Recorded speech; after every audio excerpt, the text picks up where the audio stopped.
Assalamualaikum bang. Waalaikumsalam. Mana boleh ambil ni customer punya ni? Letak balik. Habis saya belanja saya bang. Dia belanja coklat dengan air bang. Kenapa saya kena letak balik? Mana boleh, ni customer punya lah. Assalamualaikum. Salam. Kenapa? Tu tak ada. Kenapa adik? Tak ada apa Habib. Tadi saya nak ambil kurma ni.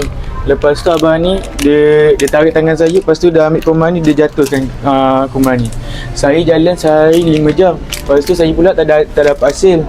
Saya pun tak makan lagi. Habis saya belanja saya kuih, lepas tu air, kurma. Oh, Masya Allah, minta maaf banyak adik. Tak apa boleh makan insya-Allah. Kenapa you buat macam ni untuk dia? Sebab ini customer punya, mana boleh orang lain punya. Bukan untuk customer saja. Ini untuk orang yang lalu. Ini sedekah untuk semua orang. Minta maaf. Saya betul-betul minta maaf. Minta maaf banyak adik, minta maaf banyak.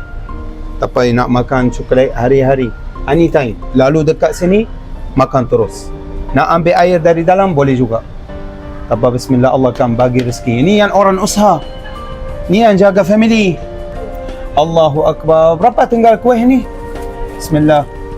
Oh, kita yang customer hari ini ambil 5 lah. Bismillah.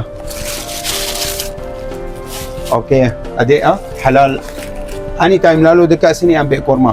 Okey, halal insya-Allah. Berapa ni? RM10 Habib. Okey, ni RM20 halal.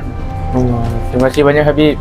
Semoga Allah dimurahkan rezeki Habib dan kesihatan Habib. Amin. Habib lah banyak tolong saya Habib. Allah, dari saya perempuan sampai ke perempuan ni. Terima kasih banyak Habib. Sama, alhamdulillah. Kirim salam bersama family ya. Okey. Okey, baik. Bismillah. Salam. Allahu Akbar. Ammar, jangan macam ini. Ini kurma untuk sedekah untuk semua orang. Okey? Ini orang yang usaha, yang jaga family. Okey Ammar, buat yang terbaik ya. Insya-Allah. InsyaAllah.